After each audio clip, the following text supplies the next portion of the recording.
So I wanted to do a video real quick about my Scion. I've been wanting to do a video about this for a while, but I finally got around to it. So the footage that I'm going to show is some of the footage is a year ago from when I bought this thing. But I'm going to show some of the things I modified on this to make it really useful on trips and even living in. And I'll mention some things about the trend of people living in their cars and making them comfortable. And I even used this on a couple trips so far, and I slept in it and it was great. And there's a ways to extend this place, the space inside, so you can actually lay down and stuff. So I'll explain that in the video, and then I'll show how I put a hitch on it, and so then you can tow a little camper trailer if you want. So it's becoming very popular to do that, and even like little cars like my mom's over here. That one is not the same design, but it's similar, where it just has a bigger space for cargo stuff, and I'll explain a little bit about that. So I found out about the Scion, and this whole concept behind this is from Brenton from Backwaters and Backroads, and I've mentioned him before in his channel. And he also started a new channel, which he actually purchased a different property with a couple homes, couple tiny houses, I guess, that are on the property, and he's renovating those. And it's very similar to what I'm doing with my $5,000 house. So I'll post that link down below, and I'm sure if you're interested in what I'm doing with my house, you'll be interested in what he's doing there. But he's the one that got my attention onto this, and then he helped me get some things fixed and modified on this thing, gave me a lot of pointers and what to do with it. So he's got a lot of great ideas, so check out his videos.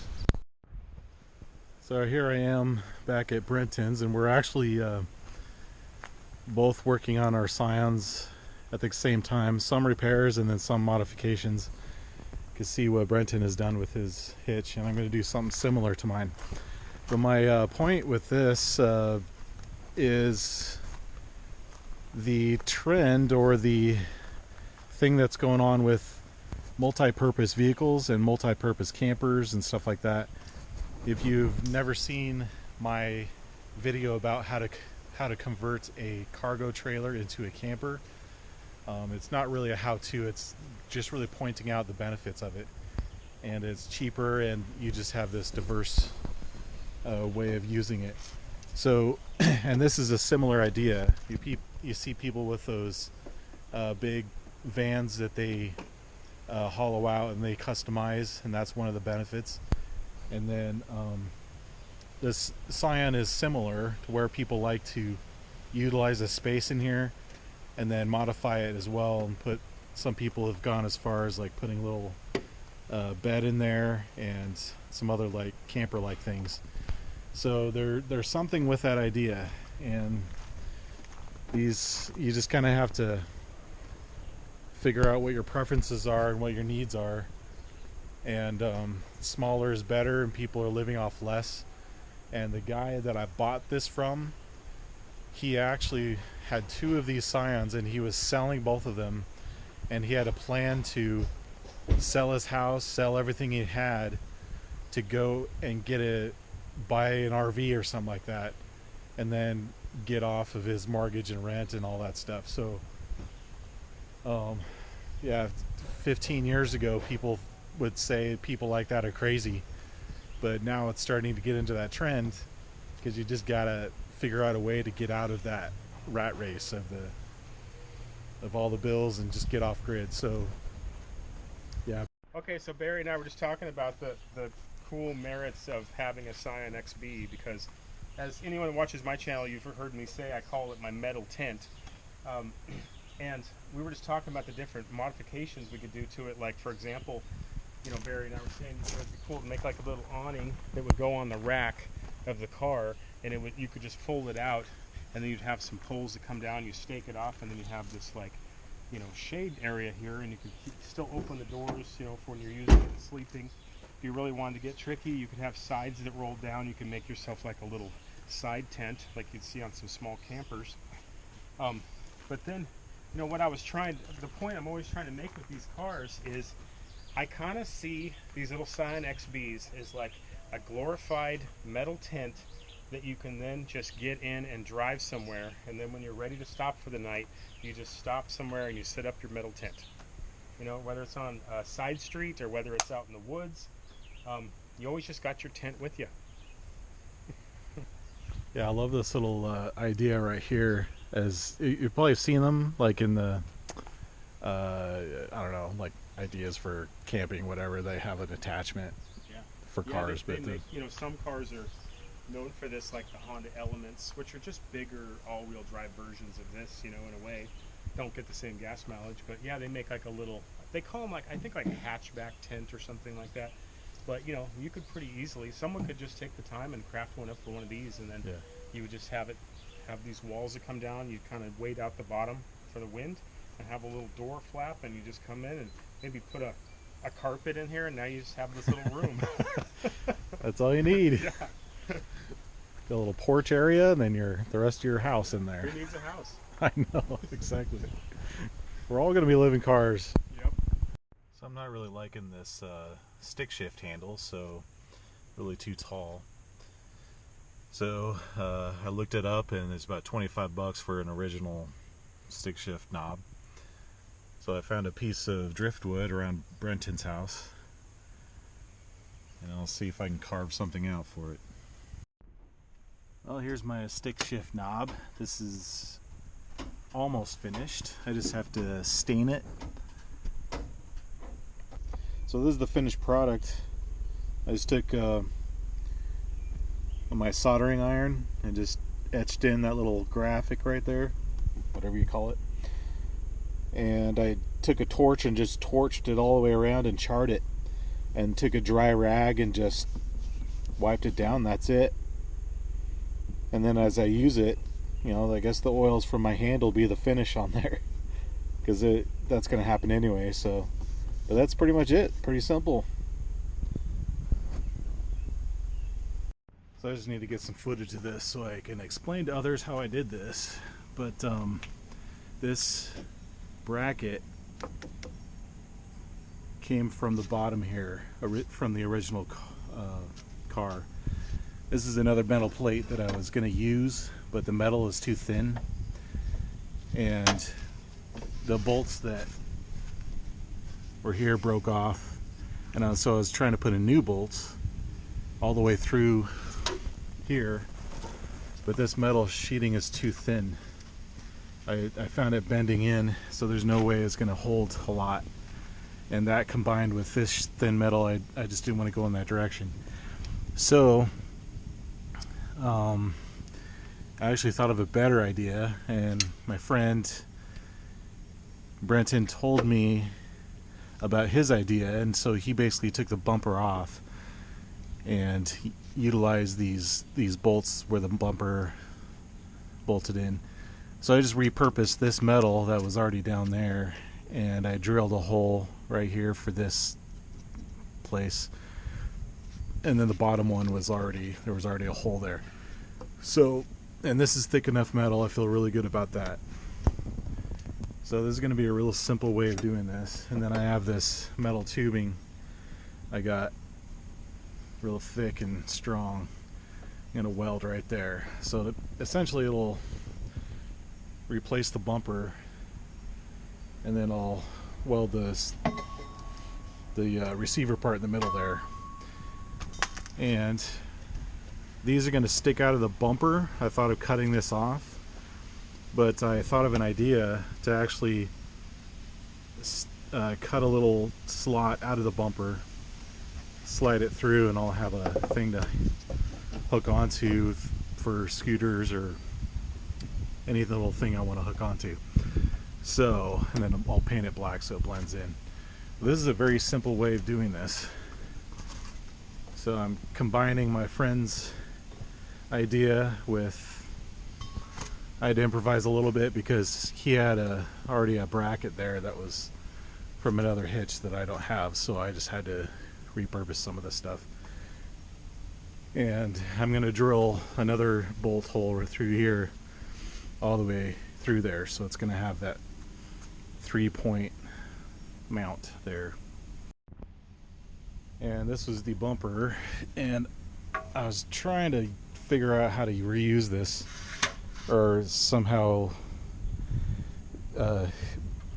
weld something onto this, but this metal thickness is just way too thin, and this was the mount, and this is just way too thin as well.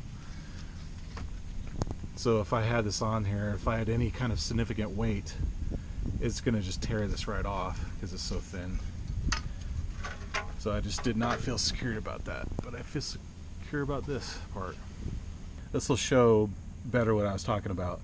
But I drilled a hole right there, you can see fresh hole there, and these are the 2 bolt mounts I already had from the bumper, and so they just line up right there.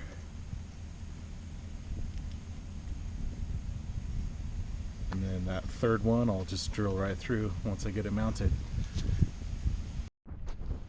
To show you what I ended up with, these are the 2 original bolts, so you don't have to buy anything there. Don't have to get anything there, just repurpose this. This is the only bolt that I really used. Some thick washers. Just going through there. Same on the other side. I feel really good about this. Really solid. So now it's a matter of measuring this out, cutting it out, and then yeah, basically like that. So I'm just trying to figure out how far I need to go down here. About 4.5 inches from the top of that. But I'll uncover this here. And it turns out that I don't have to cut these off at all or poke it through the plastic. It like fits right behind that, so it's good. Works out. So I have to go about 4.5 inches down from there, and I did a mostly welded here. I'm gonna pull it off and get the rest of it, but I wanted to do it installed just so I have it fitted just right, and then I'll just do the rest with it off. But yeah, well, here you go. Very simple design. My welding sucks, but I'll cover it up with paint.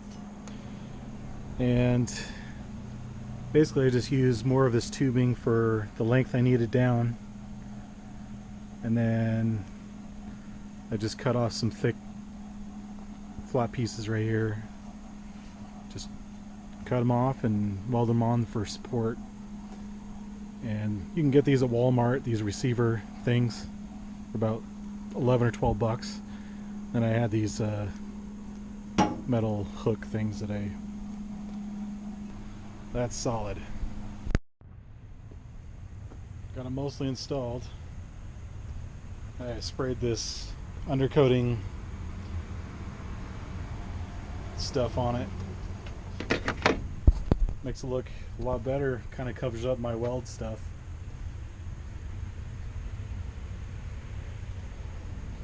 Gotta let that dry. I'll put the bumper on, but it's exactly where I need it to be. So there you go. This is what it looks like with the bumper on there. And I actually cut out these holes on both sides. And I could fit a hook through there, and so I could stabilize anything when I strap it down. And what else? Those plastic things from the old bumper, they went right in here for the kind of a space holder. I actually took those out and put them up on top there. So when you step up there, there's no, flexing or anything going on. But it's pretty easy. I just kind of slipped it under there. Just pull one of these out. This is what I'm talking about. There's about 3 of these on the other side of this. It's just a space filler. And since I didn't have a purpose for them, I just thought I'll just put them right on top of the hitch receiver. And these little tabs, they kind of hold it in with pressure, so it's good enough. So got a roof rack on there now. Brenton gave me these brackets, and I found some angle iron here, rubber, and an extension here to adapt it. It'll work. It doesn't hold a lot of weight, but it'll hold a couple kayaks or something. It's now looking a little more outdoorsy. Found a little extender tent thing at Retail Rebel, Amazon returns store, for like 10 bucks, I think. But this just extends the possibilities and whatever with this thing.